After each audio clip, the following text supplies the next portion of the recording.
Welcome back to the Peruvian Waltz podcast. Yes, you are seeing that correctly. My camera does work at last. I mean, there was one very big challenge I had to do to overcome it, but it works, and it should work for the foreseeable future because I'm actually doing this on my laptop and not my PC. The problem, I don't want to ramble on too long, but my PC basically, the reason I didn't stick with it is because I had to flip my hard drive. I had to connect everything from the back, and then I had to do a whole bunch of settings changes every time I wanted to do the podcast and every time after I wanted to end it because then I couldn't hear anything. So it was just a pain, and I was like, I can't do this every week. I'm sorry. I have to just stick without a camera for now. But that's enough about that. Now I'm just very happy my camera works. We're here only by one of other panelists, Peter Galendo. How are you? Yeah, doing well. Pretty slow day today, but we definitely have a lot to talk about, I would say, because it's been an eventful few days. Absolutely. And now we're going to start with the best part. I mean, we're not as overly happy about it as the last result, but we're still very happy about it. We're just waiting for the end result. So Melgar versus Caracas, Melgar got a 2-0 win with Arakaki and Angel Romero. Yeah, you heard that right, Romero. They both scored. And I'll let Peter start with his brief thoughts on the game before I can get going, because I have quite a bit to say. Yeah, as do I. We'll probably go into a bunch of different areas here, but generally speaking, I mean, obviously a solid win. They got the clean sheet. They won by multiple goals. And despite that, it's funny because I don't necessarily think this was Melgar's best performance. And they still have a lot more to give. And at the end of the day, Caracas still had opportunities to get a goal. They did finish with the same amount of attempts, 16-16, as Melgar. The difference being, Melgar were a little more clinical in the second half in terms of actually getting quality chances off, whereas Caracas didn't really start to properly test Carlos Cáceres until I think Baltazo decided to sit back a bit after the 70th minute, after taking off Arias again, and basically opting for a more conservative approach. That being said, though, Melgar, I mean, still terrific. Whenever they countered, they were incredibly dangerous. They're so much fun to watch in that situation. And considering Melgar had a match over the weekend, it is a good result. And one of the bigger takeaways that I had from the game, Brian, was it's really good to see Arakaki coming on, doing well, scoring, and generally giving more competition for places, considering Jaime Opposito's very good start to the season. Because one of the areas we maybe thought Melgar could be lacking in was just general depth, at least compared to last year. And the fact that you now have Arakaki coming on and doing well in a big match, and you have Opposito starting off very well, forming that really good partnership with Cuesta up front, or just going from the wing, cutting inside, that's a good thing. And at least for Melgar's point of view, the best is still yet to come, because this is still a group that you can still see is not quite in sync yet, but that's going to come with time. No, I completely agree. Now, the main takeaway for me is that what you've already summed it up, but I think that Melgar were not quite as good as they were against UD Chile, or even in the first 25 minutes of the game in Santiago. But they, like I said, they showed some flashes of some really good touching play, I guess you can call it, or not. I don't want to say tiki-taka, but like some really good first touch play. They showed some flashes of it, but they didn't maintain it from the 90 minutes. Like they only had a few spells where they looked like a really fun side to watch. And but the main part is that they were clinical. They were able to get the job. They were able to get the job done against what is I won't say a very talented Caracas side, but a very well drilled team. Because they looked a lot more dangerous than UD Chile, which honestly shouldn't happen. I mean, Caracas should not be better than UD Chile under circumstances, but they were in this case. So I can't fault them.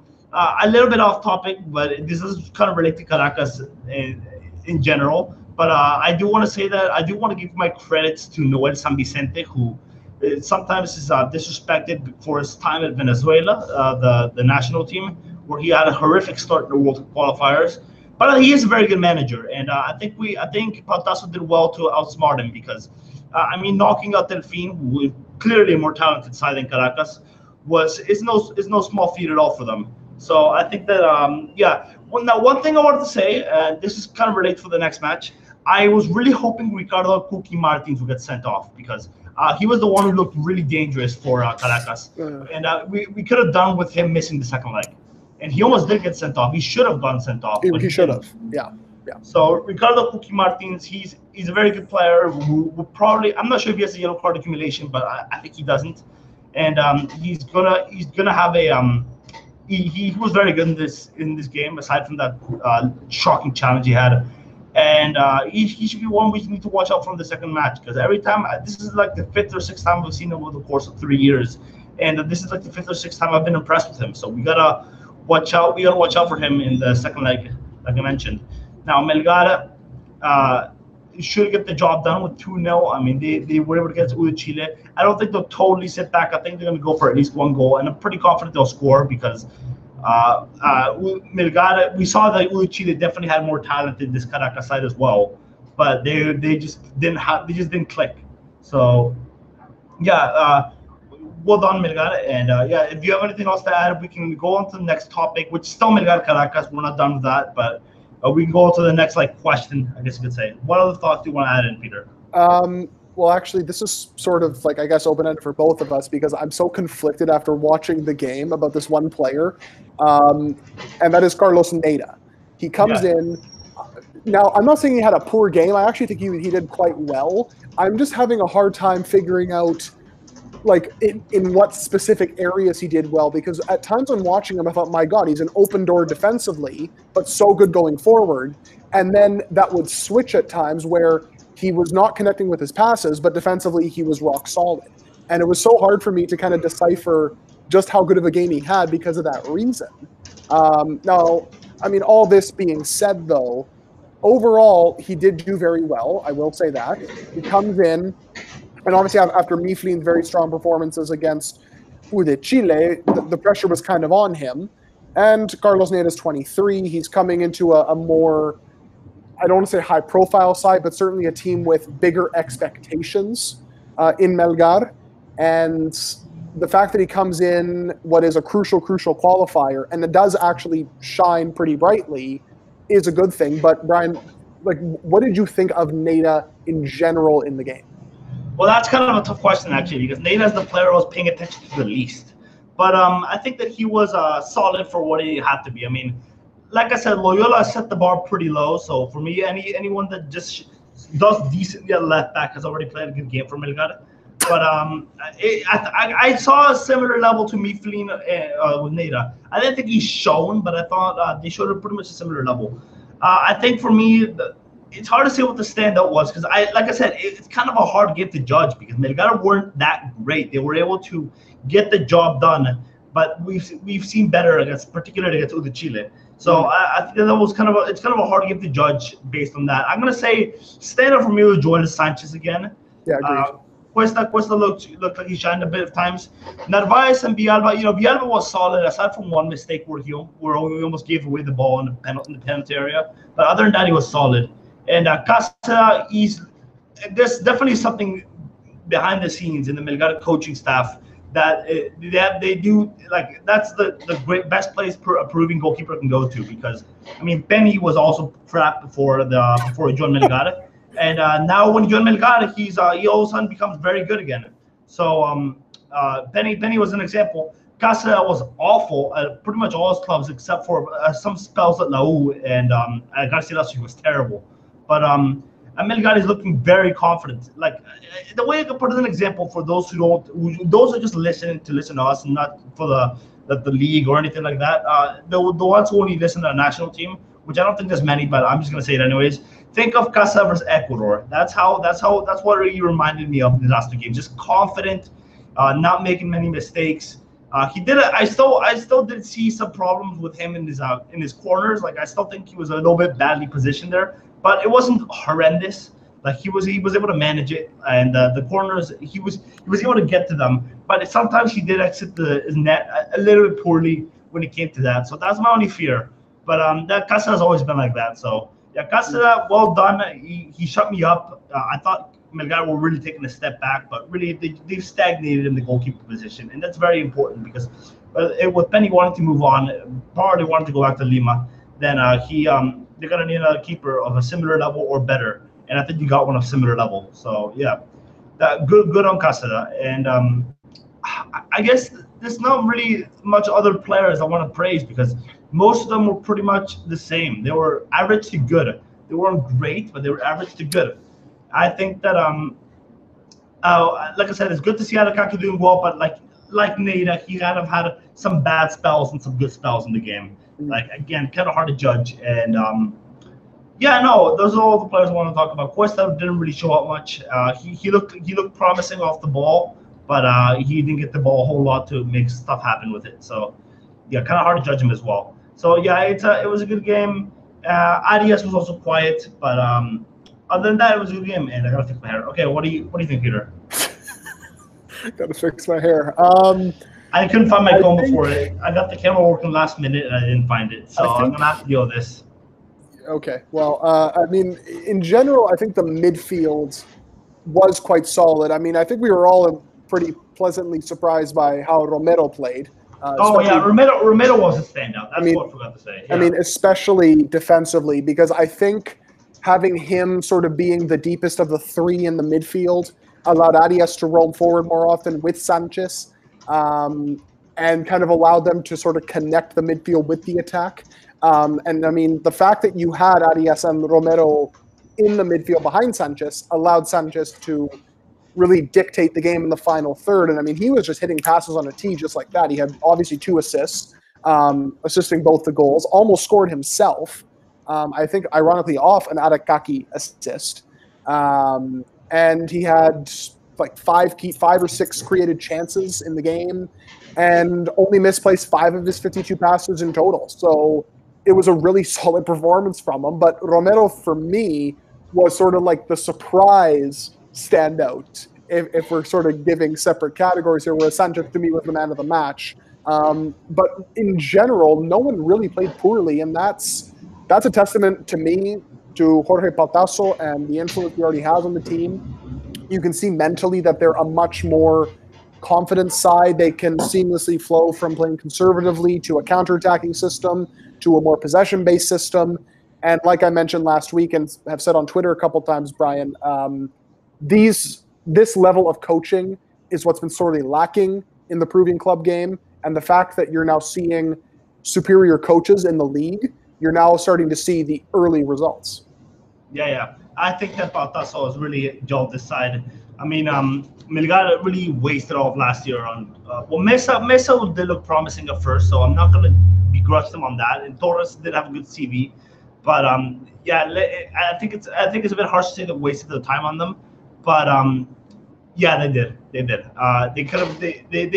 I said it last week, but I really think that Peruvian clubs really got to go for Argentine coaches. At least if you're in the top tier. If you're bottom tier, you can go for anyone, especially Peruvian managers who maybe can develop there. But yeah, I've already said this last week, so I guess we can keep going. Now let's talk about the away leg, which let's try to spend like 10 minutes on this away leg, I guess. But yeah, the away leg is going to be Caracas. I think it's going to be a much harder trip than Rey Garcia Santos or La because I was told that I've been in Venezuela once, but I was very young, so I couldn't tell you about this, but. I was told that the airport is in La Guaira, which is where Garcilaso played. So it's going to be a lot. The airport's apparently like an hour away from Caracas, or an hour and a half away. So Melgar is going to have a much longer trip. And with how problematic Venezuela is, at least from what people are making out to be, because I haven't been in the country to see the situation. I have heard stories like Huracan a few years ago had a problem with the bus. I don't think it's going to happen to Melgar, but I'm just saying that the trip might be a little troublesome. It might be troublesome. Now, I don't think this is going to affect Melgar much because I think that they're going to get the job done. They're going to score one game. They're going to score 1 goal in the second leg at least, or not at least. I think they're only going to score 1 goal and get the job done. Maybe lose narrowly, maybe draw, maybe even win it. But we'll see. I think Melgar really showed something good in this first half on this first game. And yeah, the second leg, it's going to be interesting. Freitas is going to be back, which is good. I mean, now we know Freitas is a backup. I mean, it's been 1 game, so we can't say much. But Romero has been pretty good for the last 6 months at La U anyway. So maybe he just improved or matured as a player. Who knows? Maybe that's why they signed him in the first place. But I think that Melgar, Freitas, I think Freitas is much better. It's a much better player, anyways. He showed it against Chile that he's the why he was in the Libertadores final with Peñarol 8 years ago now, I think. And it's gonna be interesting. Second leg, like I said, I think Melgar needs to watch out for Ricardo Cookie Martins, who I'd say is the best player in this Caracas side. Of course, Venezuelans can correct me, but from what I've seen, Cookie Martins, the Portuguese midfielder, is very good. Is a very good player, and they need to watch out for him. And their keeper is also pretty good. I saw him a little bit against Delfin, and he did well. He's no Wilke Fariñas, but he did well in this game as well against Melgar. I don't think he was extraordinary, but he did what he needed to do, or he tried his best. He didn't do what he needed to do, but he tried his best. So what do you think, Peter? I mean, I would probably agree with you in that it's not going to be as lively of a game from a Melgar point of view, because at the end of the day, they got the job done at home, I think. They can very easily score. We saw that they can pretty much carve open this defense whenever they want to. And if they get a goal, I think it's safe to say that the tie is over, unless, of course, they happen to concede twice or something before that. But if they open the scoring, I think it's safe to say that they're pretty much clear and dry. But in terms of, I think, the team selection, I imagine Baltaso will make a couple of changes. Freitas might be one of them, because you've obviously got league games in the middle. And then the group stage, assuming Melgar gets through, that starts shortly thereafter. So you kind of got to manage the squad rotation and manage their workload, because obviously you don't want to risk injuries, which is why I think part of the reason why Arias has come off a bit earlier than maybe we would like to see. But it's all about managing the early portions of the season and making sure that these players do not lose their fitness and get hurt, because that's what can happen. Okay, I guess quickly we can talk about the group stage, which let's not get ahead of ourselves. But like I said, I want to they're 1 foot in the groups. So I guess I just want to talk about this. Really just one thing I wanted to say. So we have Palmeiras, San Lorenzo, and Junior. It's a hard group, and I think Melgar are going to get out of it. But it's an interesting one, because San Lorenzo aren't as scary as they sound. I mean, they've been doing very poorly in the Argentinian league, especially with Almiron coming in, bringing in ex-national players who did not work out for him. And I think they're 23rd, 7 games winless in the last, 7 games winless at the moment. And I think even with the altitude, even though it's not that strong of altitude, I think that Melgar could get something at home against San Lorenzo. Palmeiras is a whole different ballpark. I think they are going to be a lot tougher. And Junior, Melgar beat Junior in the past. And even though this is a much stronger Junior side, I believe they're also struggling. I could be wrong on that. What do you think, Peter? Well, in terms of the group stage, assuming they get there, and obviously let's touch wood here, but I mean, it's not that daunting, at least in comparison to what Alianza had last year, right? Because that's kind of the comparable. Obviously, Junior and Palmeiras were in their group last year. The only difference being Boca was the Argentinian team with Alianza, not San Lorenzo. But I still think that you can be optimistic if you are a Melgar fan, or just a fan in general of Peruvian football, and you want to see the clubs do well, that they're going to at least compete to get into the Sudamericana. It all depends what happens at home. We've seen that at least when they play in Arequipa, the stadium is packed. That can be a really daunting place to go to, not just because of the altitude, but also just the atmosphere can be quite intimidating. Because we all know Arequipeños do support Melgar very, very fiercely when they want to. So I think that is really the X factor for them. I think that Baltaso, because he's kind of utilized different systems thus far in these qualifiers, he will be able to line up the team in a certain way against an opponent, depending on the situation, and that'll benefit them. So I'm cautiously optimistic they can maybe get into one of those Sudamericana places, depending on how their home form goes. Well, also, we got to remember that if they lose against Caracas, they might still get in the Sudamericana, which for me is a flaw in the system, because I mean, you just put, if you can get in the Sudamericana, like, would you rather get, like, if you're Caracas or maybe La Guaira, weaker side like that, would you rather get in the group with Boca, Internacional, and I'm gonna say Colo-Colo, and finish 4th and then go to Sudamericana, or get to the 3rd stage and lose with honor and then get to the Sudamericana anyways? What would you prefer? I mean, maybe there's finances that could come into the mix, but yeah, like if you just want to compete, then it is a flaw in the system. Like you don't need to. Like why can you make so many kind of finished? Oh well, I guess they do it in Europe as well. So I guess I shouldn't say anything. But Yeah. Yeah. I just thought about it. They do it in the Champions League as well. So yeah, let's just forget I said that. I probably should have thought before I spoke. But anyways, yeah, we can go to the league now. We're going to talk about mostly the opening games, and we're going to spend most of the pod. This is not going to be one of the longest pods in the world, just because there's not a lot of topics. But we're going to talk about the league opener just because it's the opener, and we're all very excited for it starting. So yeah, let's get going. So I actually don't have it open right now, the fixtures, but I do remember it I do remember it off the top of my head. The first match is Alianza versus Sport Boys. I'll start with like a headline each. For Peter, Alianza very promising in this first game. Like they did not particularly look at their best. I mean, they still look very good. They showed flashes of some breathtaking football, but they could have. I'd imagine they get better. They're going to get better. They're definitely. I guess it's because Bingo Chess set the bar so low that I just don't. I just think that them playing any sort of football is good, but they really did look breathtaking at times, especially when Felucho Rodriguez came on. What do you think, Peter? Yeah, definitely agreed. And the biggest difference, which I think everybody anticipated, was the fullbacks. Specifically Rosell, because I think he saw more activity on his flank, because Quevedo was more active on the right, so therefore Salazar wasn't as needed. But that was the biggest change to me in terms of last year's Alianza, and I guess the year before that, and this one. And I think that will continue to be the difference. I worry a little bit about the center backs, especially against stronger competition, but generally speaking, it was a solid start for them. Tomas Costa didn't play too well, I thought. Cartagena, I think, is going to settle in, much like a lot of these new signings will. It's going to take some time for this Alianza squad to fully gel, but they have the talent level to be able to, even though they left most of their goals pretty late, they're still going to have the talent to be able to beat the Sport Boys of the world 2 or 3-0 pretty comfortably without getting out of second or third gear. It's a matter of what happens in the Libertadores. It matters what happens, obviously, in the bigger matches to come, one of which I believe is actually coming up, what is it, this weekend on Sunday against Sporting Cristal. So they're going to have an early test. So yeah, I mean, obviously a great start for them. And I cannot wait to see what they look like once they have a few more games under their belt.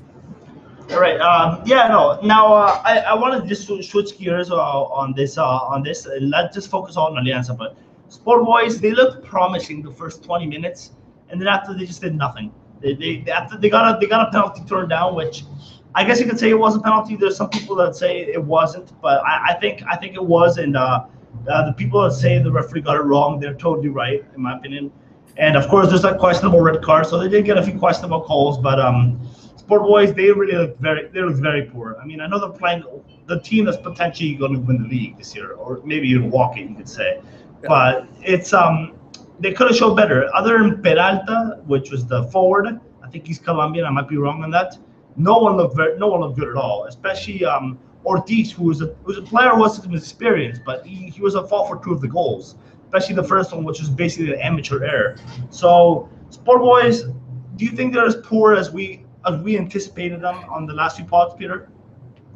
Yeah, I think with all the teams, you still have to take it with a grain of salt because it's still early, but you can still pick some things in terms of, okay, could this be a trend in the right direction or the wrong direction? And when I saw Sport Boys, I still think it's a team that's going to be battling relegation because maybe those difference makers that you mentioned, like Peralta, like Ortiz, will eventually come good. Maybe they just need a bit of time to settle in, but there doesn't seem to be that much cohesion or really a clear tactical strategy. Maybe that comes with time, I don't know, but they did not look particularly consistent in the game. And yes, they're playing Alianza, you have to mention that, but I don't have really high hopes for them this year in terms of maybe consolidating a mid-table place, let's say. I think they could be like a lower mid-table side, but they'll probably be in that relegation race for most of the season, if not the entire season. Yeah, no, they're gonna battle it out, but I still think they're gonna go down. I still think that the reinforcements were really strange, and I think that this is I think what they showed against Alianza, like they didn't even show a gut. They didn't even show any gut. Like they didn't show any fight at all. Other than the first 20 minutes, which looked promising at first, but then they lost control real quickly, and then Alianza was on top pretty much the entire game after that. So yeah, sport wise, I'm not really too expecting too much from them this year. Whereas Alianza, I'm expecting a little bit too much. I think so. I think that this is a good first game to start. It was really good to see Matute fall, and I'm not convinced it was just because the anniversary. I'm convinced because they built a really promising squad. So more of this, please. The next game we could talk about is University. No, that's next week. Sorry, San Martin versus UTC. Now this one I did not see a second of. Unfortunately, I was going to watch it, but I fell asleep like 10 minutes before it.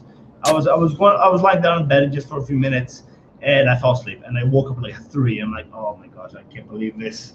So yeah, Peter, I know you saw a little bit of this. What do you think? Well, I think again, San Martin, as always, they lost a bunch of key players from last season to this season. And you kind of wondered what will they look like in terms of, will they still be that same well-oiled machine that we've come to know them to be in terms of they're always a consistent mid-table side. And I think generally speaking, they actually did play very, very well in the game. They severely outchanced UTC. They controlled the vast majority of the possession. The only real weird thing was they just couldn't really get Espinosa involved up front. Oliveira was fantastic, obviously scored the late equalizer, but UTC to me, basically as soon as they opened the scoring, I think it was shortly after halftime, like 6-7 minutes after halftime, it was basically, all right, bunker down and let's try to grind out this win. And then eventually San Martin just had the quality to be able to break them down, and they got one great chance and scored it. I mean, I didn't, in terms of any sort of trends that I saw from either team, it's still, I think, too early to tell for me. But I think what you see is pretty much what you're going to get with either side. And that UTC is not going to be spectacular, but they're going to be solid, and they could end up grinding their way back into a Sudamericana place. And San Martin, if you give certain players some time, then maybe they'll eventually finish in a mid-table place yet again. All right, well, I'm going to go next to the next one just because I really have nothing to say about the San Martin to say game. I mean, if there was a winner, maybe I could have said something, but a draw is literally like the most, not forgettable, but like the most least talked about results there could be, unless we're talking about Liverpool versus Bayern, but these teams aren't Liverpool versus Bayern, so no, they are not. So it's hard to talk about them, especially when you weren't able to see the game and no one was talking about it. So yeah, all I will say is I hope Osningmora debuts next week. So right. Yeah, he was never going to debut today, but maybe next week he will. So yeah. Next up is Binacional versus Cerro Viejo with another packed stadium. I don't remember how long it's been since Puno's had professional football, let alone Primera División. Yep. So good for, I think it's been since like 2013, 2014 when Ugarte were relegated to the, I don't know if they're relegated, but they were in the Segunda División. I don't know if they dropped out or they got relegated. I probably should have checked, but I think that was the last time Puno actually got professional football. And Binacional brought back to Juliaca, which is actually higher than Puno, I believe, and higher than La Paz, if you could believe that. So like 200 meters higher. Yeah. And Cerro Viejo looked promising at the start of the game, but Binacional, it kind of like the Alianza game after the missed penalty. This time there is a penalty actually given. And after Sotillo saved the penalty, Sotillo is a very solid keeper for this side, just as he did last year. But so once Sotillo saved the penalty, Cerro Viejo lost control, and Bina never really recovered. Binacional from there took over the game. They had a lot of chances, and eventually Donald Mian found one and was able to score a goal bar down into the net.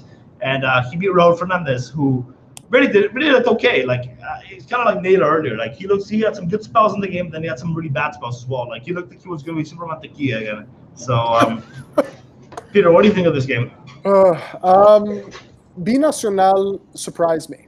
They really did, and I know they made some very good signings. Obviously, Mian being one of them, and obviously paying immediate dividends. But to me, it really all depends on what happens with the payment of the players. Like, will they be paid on time? Will the finances be okay? If so, then that's a team that can maybe make Sudamericana again, especially because they have the altitude and they have players who perform very well in those conditions. That could very well get them, if not safety, get them into continental football again, which would be great. But in terms of those new signings, I mean, Minyan and Collazos to me looked very, very good. But they're quality players. We all knew that. It was just a matter of would that be able to translate to Binacional, and it looks like it has, and that's very promising for them because I might have to maybe eat my words when it comes to predicting Binacional going down this year because they certainly looked pretty solid.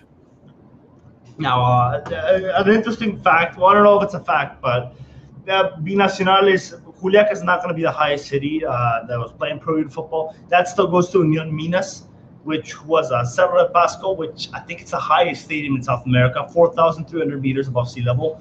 Like you can see why they stayed up so long. They were not good at all, but you can see why they stayed up for such a long time. So yeah, I'm still looking for an Union Minas shirt. But anyways, yeah, there's really not much else to say. So I don't know if we got a red card as well. I don't really remember this red card actually. I don't think it was questionable, but it's certainly not as questionable as the Sport Boys red card, which is just ridiculous to me. And yeah, no, Binacional looked all right. They could have looked better, but after their penalty, they really kicked off. And I think that beating them in Juliaca is going to be very tough.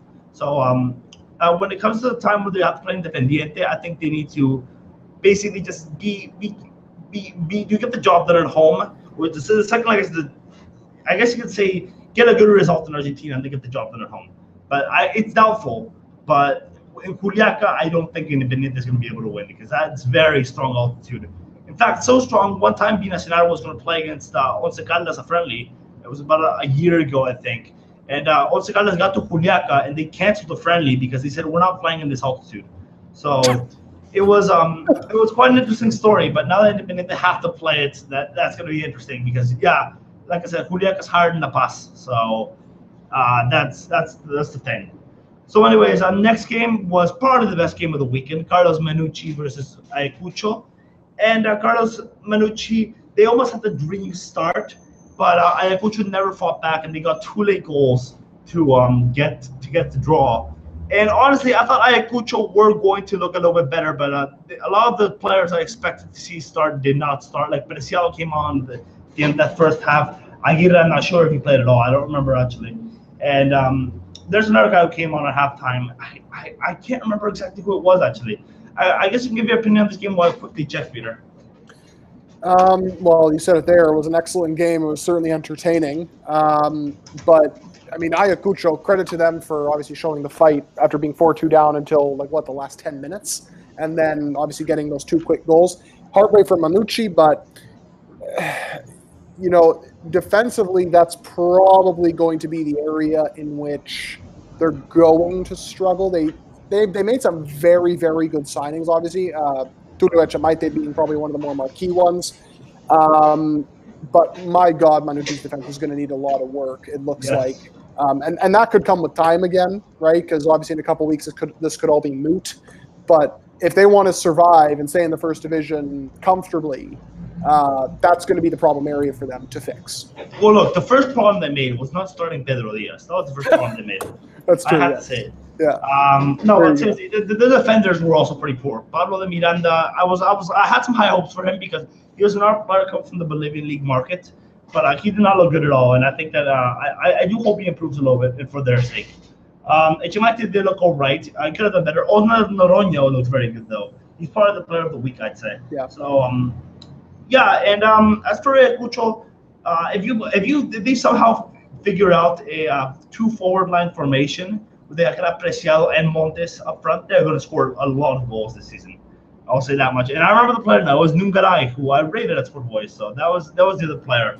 A little bit forgettable, but he is a good player, and I think that he's going to show a lot. I did want to see Perleche start. I'm looking at the lineup right now, and Perleche did not actually start in the game. And I think Perleche showed something good in the last 2 years. He's playing in Peru. He's Peruvian, so he's always going to play there. I'm not sure where else he played.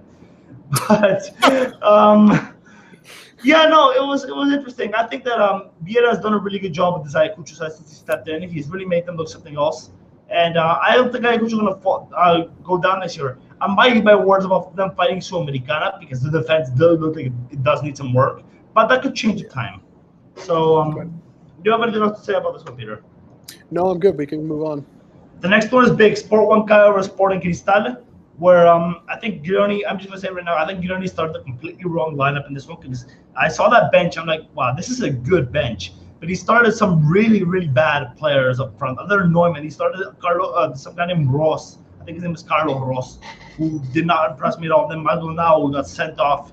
He even pulled a Luis Suarez and bit Mona Herrera for them to both get sent off. Yep. So, yeah, I personally don't think the bite sent them off. I think it was the dog that was sprinting that really distracted the referee, and he just had to send them off as a result. No, just kidding. But no, this is I wasn't that entertained, to be honest, with this game. I thought it was okay. I think that Gideoni has really changed his approach for the worse. Like, he's playing some really unattractive football, and it's tactically just to deploy up to Neumann, which he did not do before. So I don't know why he's doing it now. And yeah, it's just not working for him. He has some really good players on the bench, though, so he can try those, and we'll see how that goes for him. But I don't think I really think he needs to change his approach if he wants to maintain himself as one of the best managers in Peru, because right now he isn't. There's been other managers who's come in, and I think if he wants to keep his CV getting better, then he's going to have to change something. Like I said, Huancayo going to need one more attacking player to do well this season. Little did I know that Mirta Benitez was there, so I think that Benitez is kind of the player that Huancayo needs, but he was on the bench. So it'll be interesting to see what they do. And I think Zlatan Fernandez might be able to do something as a sub or maybe a two-strike formation as well. But Zlatan Fernandez is more of a goal scorer, so he's not a player who holds it up. So we'll see. Cristal, they started out poorly, but they gradually grew into the game, and they looked very promising under Vivas. So I think the Cristal are going to be strong this season. I think they're going to be very strong, but I think Vivas is a smart appointment. So what do you think, Peter? Agreed. Vivas was a smart appointment given the circumstances. I think that was actually a coup for them to bring him in. Yeah, they're going to be solid. I think they're going to be perfectly fine. They'll probably finish in a Libertadores place. They'll, contend for the title. Probably not seriously like a Melgar or an Alianza, but they'll be in the conversation for some of the season. In terms of the game itself, yeah, Huancayo just looked terrible. My God, it was shocking. Like, I mean, Cristal didn't really have to do all that much in order to win the game. And they didn't have great performances from a few players either. Jorge Casulo, to me, was really, really poor, which for me is very good news because I really want to see Jesus Pretel starting in the heart of that midfield. That would be fantastic. But on the bright side for them, Canchita Gonzalez looked great. He's going to be, I think, a spectacular player under Vivas. I can't wait to see what he looks like with a few more games. And generally speaking, I think Cristal, we can maybe remove the panic alert off of Cristal because they seem to have it back on track again, which is, I guess, for Cristal fans, very good to see and relieving to see. Well, I'm going to just say something. I don't think Casulo was poor, and I have to say this because I put him in my team of the week. So just so you know, I make the teams of the week, not Peter. But yeah, no, we both have different opinions. I thought Casulo was actually quite good, if anything. But yeah, I know Peter really wants to see Pretel. I know he has his little agendas against certain players, so Pretel can go. Yes, I see one mistake, and I'm like, oh no, bad game. Sorry, this is Pretel to come in. Yeah. Okay, well, yeah, no, I think that I like some parts of Cristal. I think they looked a lot better than I expected them for, but that also has to do with Huancayo just looking really poor in the game. Like, yeah. Peter nailed it. Huancayo looked terrible, and I'm starting to lose faith in them in this Sudamericana unless they can get their next few games sorted, and then maybe my faith will come back. So, yeah, ironically, I actually have faith more in Municipal now. I'm not just saying this because of their win on the weekend, which we'll get to, but I'm more saying it because, I mean, they have a very strong squad, and I think that they can give Colon a run. But that's for another time. Let's go to Unión Comercio versus La U, and again, there's not much to say with this one. I don't think. I expected a little bit more from La U, but I don't think they look that bad. Some people say they were terrible. maybe defensively, yes, but I think that they looked a lot better than some people said they were looking. Maybe because last year they set the bar kind of low, but this year they looked all right. Or today, the other day they looked all right. I don't think they were that poor.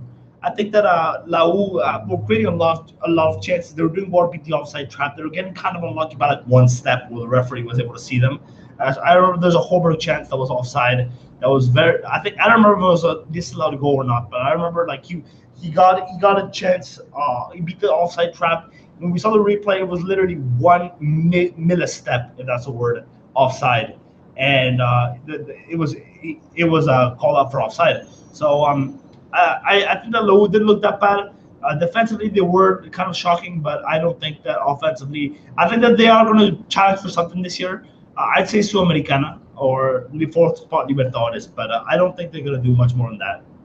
What do you think, Peter? Yeah, I would be with you on that. The big concern for me before the season even started was the midfield. I know they brought in Alfajeme and whatnot, but it was so weird seeing how the midfield was deployed because they offered no support to the front three, and despite that, the front three for Lau was amazing.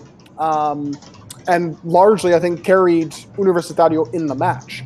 Obviously, there's a controversy with, where the game was played and whatnot, but we won't get into that too much. Maybe that had an effect. But either way, I think Universitario, after Unión Comercio opened the scoring, really took the game to Unión Comercio. Obviously, Germán Denis getting the penalty. But that midfield, it has to be deployed differently. I don't know why Lavandera was stuck to the left flank for most of the game. It was really weird because I feel like even in a 4-3-3, he should have a free role where he can kind of roam all over the pitch, and particularly in those central attacking areas where he thrives, especially because he can give Denis the service that he needs, and also the wingers in Quintero and Holberg the service they need as well. And I think that is the main sort of problem area for Lau that they need to focus on in the coming weeks, because that, to me, was unacceptable.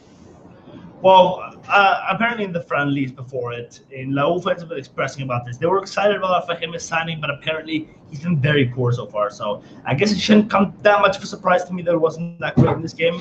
But yeah, maybe he'll prove Alfajeme does have the quality. I just don't think he's being deployed correctly. Like Peter said, it could have a problem with the setup. So yeah, let's go on to the next game. Which, this is not the game that nobody saw. This is a game that I couldn't see because, again, I fell asleep. But Melgar 0, Municipal 3. This should come to a surprise to nobody because Melgar played pretty much a third-string team. Yeah, not even second-string. They played a third-string team. And their focus against, Caracas. I was about to say Urechida, but no, it's against Caracas. And I guess you could say it kind of paid off because they lost 3-0, which is obviously humiliating for them. But when you look at the lineups, you say, "Oh, that's what they lost 3-0." Because Melgar would have given Municipal more of a game otherwise. Oh yeah. So Peter, promising start from Municipal, no? Oh, absolutely, yeah. And I think Bogado and Arevalo Rios were terrific, and Bogado and Bulos were combining very nicely in the final third all game long. Yes, they were playing a shorthanded Melgar side who had one eye on the game against Caracas in midweek, but that is going to be crucial to Municipal, not just getting back into the Sudamericana, but maybe even getting fourth place and getting into the Libertadores, because I think they have the defense, a very solid defense in order to do it. They have arguably the best goalkeeper in the league. Riva Deneda was terrific again. And now they've got more quality attacking pieces, and Arevalo Rios looks like he's going to, I think, be a real calming presence in that midfield, which is something that they needed after losing Alfajeme. So I think it's a promising start for them. Obviously, we'll see what they do against a more full-strength side like Melgar later in the season, but obviously so far so good. So far so good, yes. And the next game, which Peter's going to talk about because I didn't even see the highlights of this one. Peter did, but no one is outside of Lambayeque was able to see this one. Pirata FC versus Real Garcilaso. Yeah, Garcilaso, Hector Tapia and borrowed time after this. He got knocked out to a very inferior La Guaira side, very last minute. And now you lose to a very inferior Pirata side, who is probably going to go down, probably going to be down by the half the season. Maybe I'm exaggerating a little bit. I'm being a little harsh, but they're going to go down. I'm pretty confident of it still. So, Peter, what do you think of what you saw? I mean, grainy video footage that I did see, Pirata were so much better. They were outstanding in comparison to Garcilaso. Now, that's not saying that Pirata were fantastic. I think Garcilaso was just really, really poor and really, really complacent. And I mean, I looked up the stats after the game because I'm like, oh, all these Pirata chances are coming thick and fast. I'm like, how many shots were actually in this game? I looked it up. Pirata had 13 attempts. Garcilaso had 5. That is outstandingly poor. Like, that is impressive to be that bad in a game against Pirata, a team that surely is the odds-on favorite to go down. I haven't checked the betting markets, but they have to be. And yeah, it was terrible. And Hector Tapia has to be under pressure now. I know it's only been a few games, a few competitive games, but you can't be losing to La Guaira at home. Well, not losing, but getting knocked out to La Guaira at home and then losing to Pirata in the very first game of the season. That's just awful. Yeah, no, I don't get it. I really don't. And we have to go away to lose next, so they should probably lose, and I really hope they do. So I think that yeah, there's not much else to say. No one saw this game, so I generally maybe they did what Deportivo Junín did like about 30 years ago, where they didn't let anyone in the stadium. They just made up the result. That seems like the most likely thing to me. But there were highlights, so it couldn't be. Maybe they were just playing in a pichanga or something. I don't know. Yeah. Maybe that's from a pichanga. No, I'm just joking. Yeah. But I'm just salty they won. After saying they were going to lose 4-0, and they won 2-1.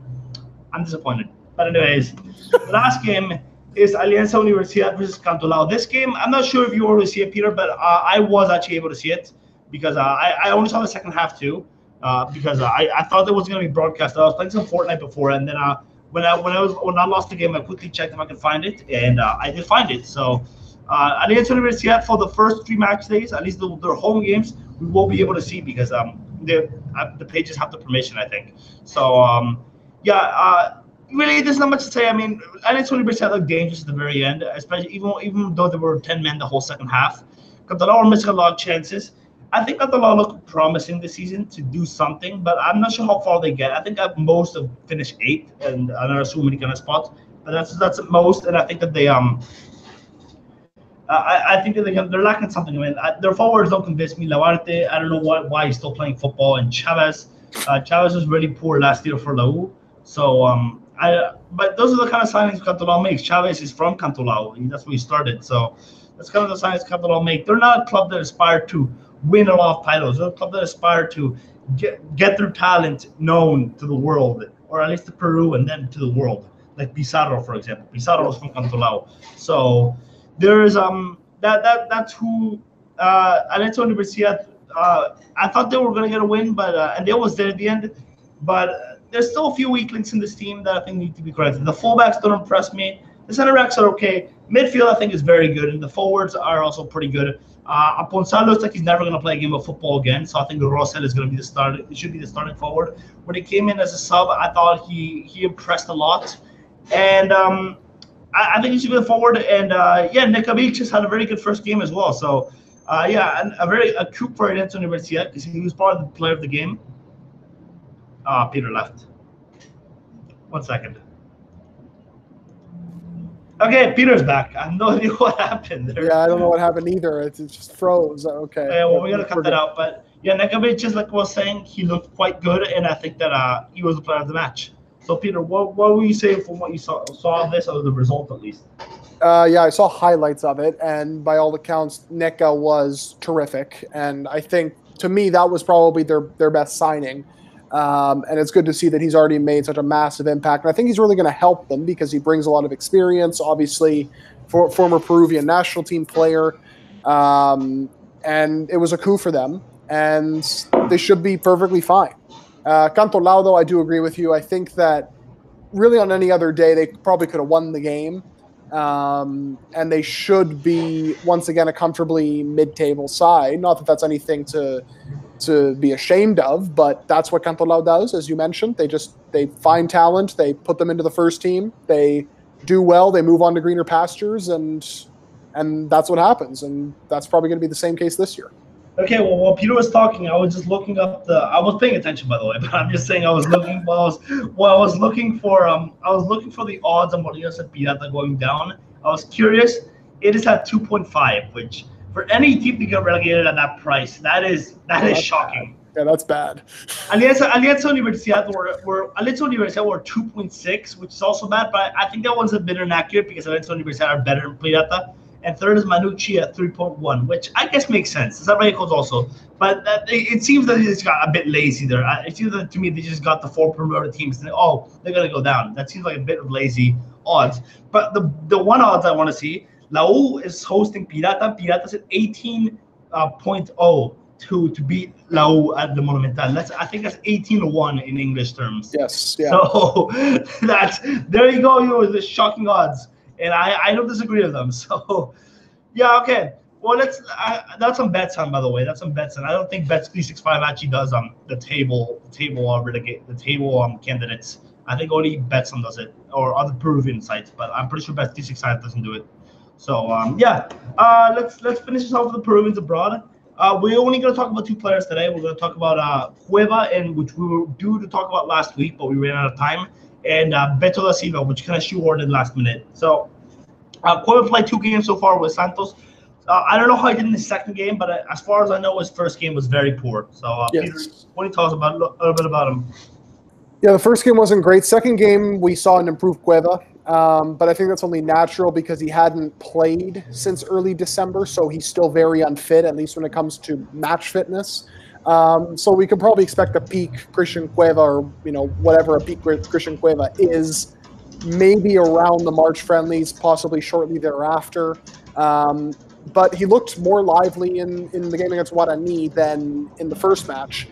He helped set up the opening goal. He looks to be grasping Sampaoli's system quite quickly. He was very lively and dynamic. There were a few careless giveaways or passes, but for the most part, he was connecting well with teammates. He was setting up chances, and he was dropping deep to collect the ball, bursting forward. He was incisive, and that's what you want to see from Christian Cueva. I think in Sampaoli's system, we're really going to see him shine.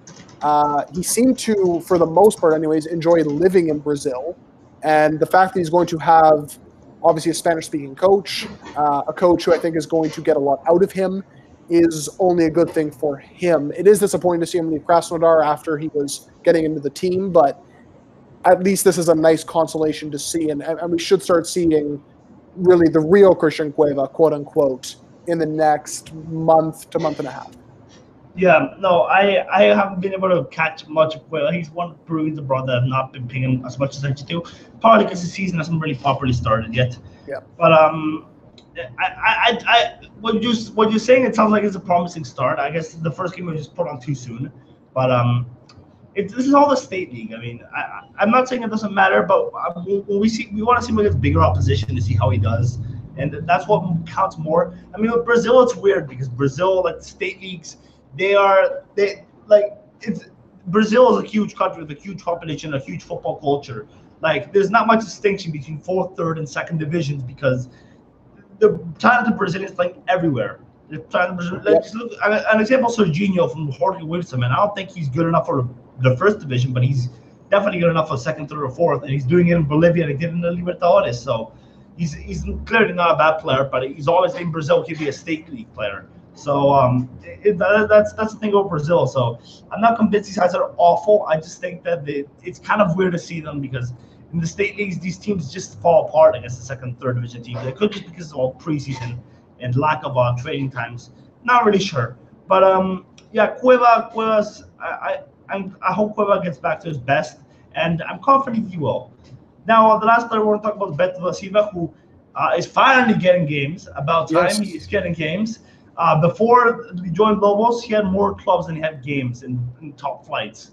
So he had more clubs than Tiger Woods. So I'll say that much. And I think that Beto da Silva is I haven't seen him again, but I love Peter to catch up to his own. I've heard good things from him. What would you say? It's weird because in the Copa MX, he's played as a center forward, but in the league, he's played on the left wing.